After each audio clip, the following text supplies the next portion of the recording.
Ouais, je viens de rentrer. Très bon setup, exactement le même setup qu'hier. C'est littéralement le même setup qu'hier. Et comme je disais dans le récap du trade d'hier, que vraiment, mais littéralement, tout ce qu'il y a à faire, c'est regarder les trades récap de ce qui s'est passé cette semaine et regarder les trades récap de ce qui s'est passé la semaine dernière. Et rien que ça c'est large suffisant pour pouvoir comprendre mon modèle. C'est la même chose à chaque fois, encore et encore. C'est parfait. Et là, encore une fois, exactement le même setup qu'hier. Et la journée d'hier, c'était le même setup que la journée encore d'avant. C'est ça le but d'un modèle. Genre, si vous n'avez pas ça, c'est ça qu'il faut avoir. Un modèle.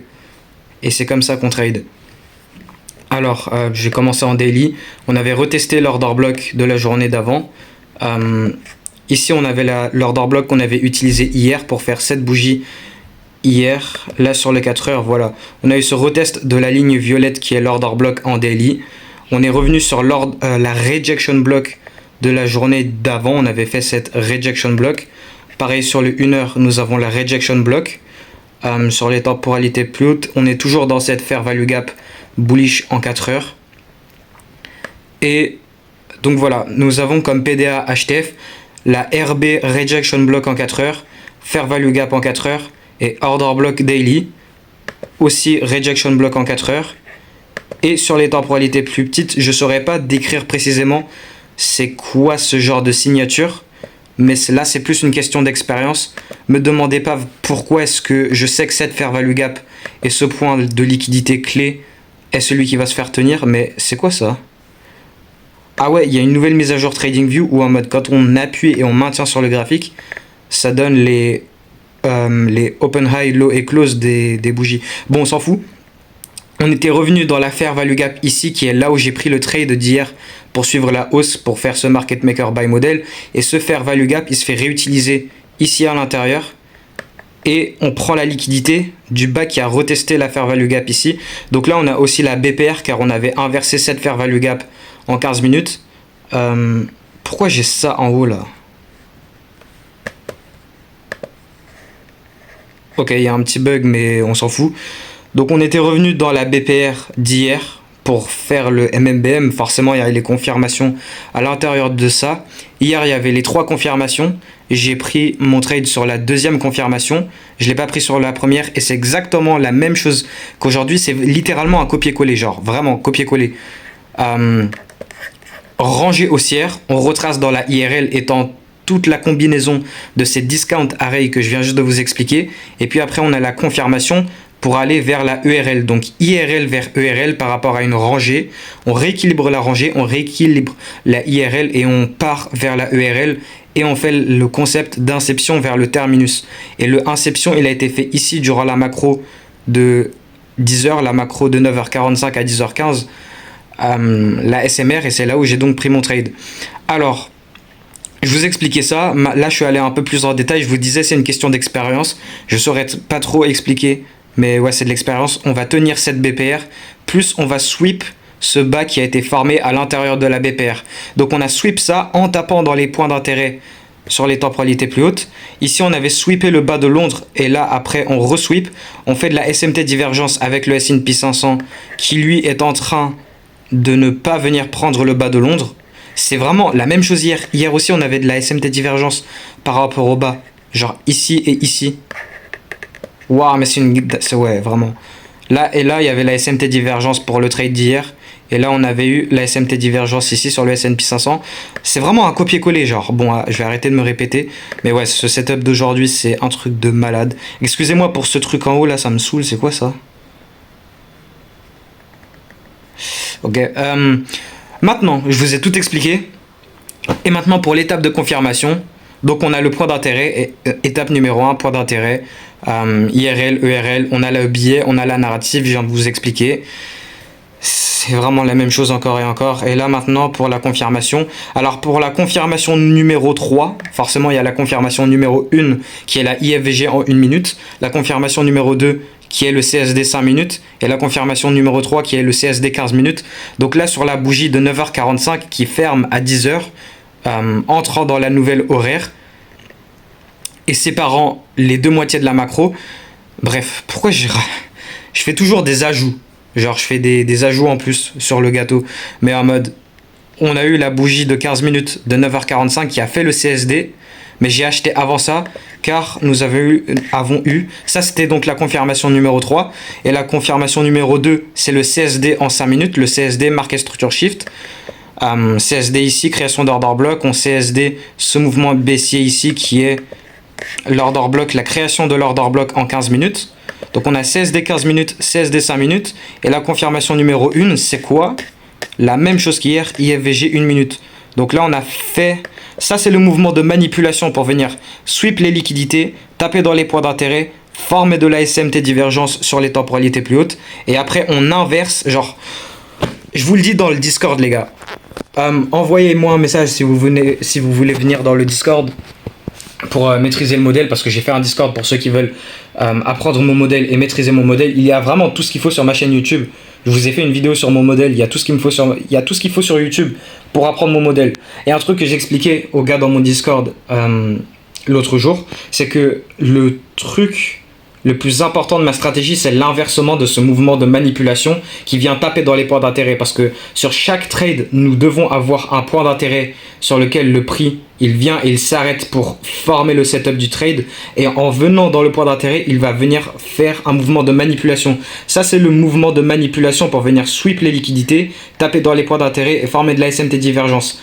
Et avant d'inverser, donc moi, ok, j'ai acheté après l'inversion totale du mouvement de manipulation, mais nous avons les signes avant par l'inversion de la fair value gap en 1 minute. Je prenais ces entrées avant, mais c'est rapide et je préfère toujours prendre la confirmation numéro 2. Donc il y a toujours 3 confirmations, non pas toujours.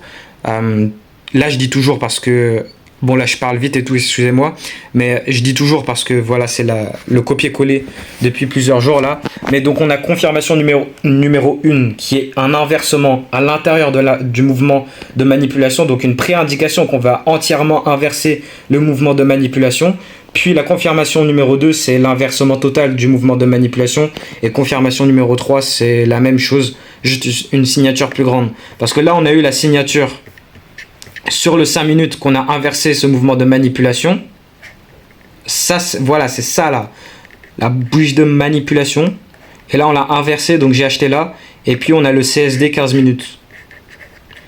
Et voilà, nous avons donc la confirmation numéro 1, IFVG 1 minute. Confirmation numéro 2, là où je suis entré. Et puis confirmation numéro 3, de toute façon... Enfin, c'est pas trop tard, mais on entre un peu haut. Ouais, on entre un peu tard si on aurait entré sur la 15 minutes. Et aussi, confirmation numéro 4, je viens juste de me rappeler, en voyant que, donc ça c'est la bougie de 9h45, c'est la bougie de 15 minutes de 9h45 qui ferme à 10h. Et à 10h, c'est l'ouverture de la nouvelle bougie. Et la bougie de 15 minutes de 9h45, elle ferme CSD aussi sur l'order block, sur le mouvement de manipulation en 1 heure. Donc là, on a ce mouvement baissier et là, on a CSD. Donc on a la IFVG 1 minute, CSD 5 minutes, CSD 15 minutes. Et là, on a le CSD 1 heure. Plus inversion de la fair value gap. Donc là, marqué structure shift, ici. On a aussi IFVG, genre... C'est infini. En fait, j'ai même pas besoin de raconter ça, mais vous le savez, je le fais. Genre, j'explique absolument tout. Là, je vous ai tout montré. Genre, tout. Il y a de la SMT divergence. J'ai même pas vu. Là, il y a de la SMT divergence entre les bas qui sont ici.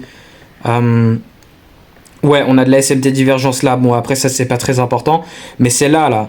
Pour venir sweep le bas de Londres, pour ensuite se retourner. On a de la SMT entre ces bas-là. Et ça, c'est vraiment parfait. Et c'est le même setup qu'on a eu hier. Genre, hier, c'était... On a 7 rangées haussières là. Je vais faire une boîte bleue comme ça, vous voyez. Genre ça, c'est la rangée haussière. On l'a rééquilibré, on tape dans la IRL. On a les signes que la IRL, elle a été... Enfin, elle se fait respecter et qu'on fait la Smart Money Reversal pour ensuite aller vers la ERL. Et là, pareil. Là, on a rangée haussière. On retrace dans la IRL, on a les confirmations pour qu'on part ensuite à la ERL. Et là, on complète ce MMBM, pareil qu'on a fait ici. Côté de gauche, retournement à la bonne heure. Côté de droit. Côté de gauche, retournement à la bonne heure. Côté de droit. Et on apprend ça aux bases du trading. Vous savez, le délire de higher high, higher low, higher high, higher low. Eh ben, à l'intérieur de ça, on a des market maker buy model ou des market maker sell model si c'est une tendance baissière avec lower high et lower low. Et là, pareil, on avait retracé market maker buy model par rapport à tout ça. Bref, je vous l'ai dit de toute façon. Genre, je sais même pas pourquoi je vous le dis. C'est en mode, c'est automatique, vous le faites le travail. Genre, vraiment, les récaps de trade de la semaine dernière et les récaps de trade de cette semaine, c'est vraiment tout ce qu'il faut. Genre, vous avez la compréhension entière du modèle. Et ouais, quoi, genre, vraiment, le travail, il n'y a pas grand chose à faire, hein. Les gens, ils veulent pas aller regarder la chaîne d'ICT. Il y en a, ils veulent pas aller regarder ce que je leur dis qu'il faut aller regarder. Et derrière, ouais, je comprends pas, mais en mode normal, genre, tu t'as pas dans ta tête les choses qu'il faut avoir dans la tête pour pouvoir comprendre. Et derrière, ça, c'est l'étape numéro 1, parce qu'après, il faut l'expérience pour pouvoir voir le modèle, genre le voir, l'identifier, et pouvoir exécuter dessus. Parce qu'un des plus gros problèmes que moi j'ai, genre là, je l'ai encore un petit peu, genre la semaine dernière, par exemple, moi, le plus gros problème que j'ai, on a tous des problèmes différents, mais moi, mon problème principal, c'est de rater au trade. C'est en mode les manquer.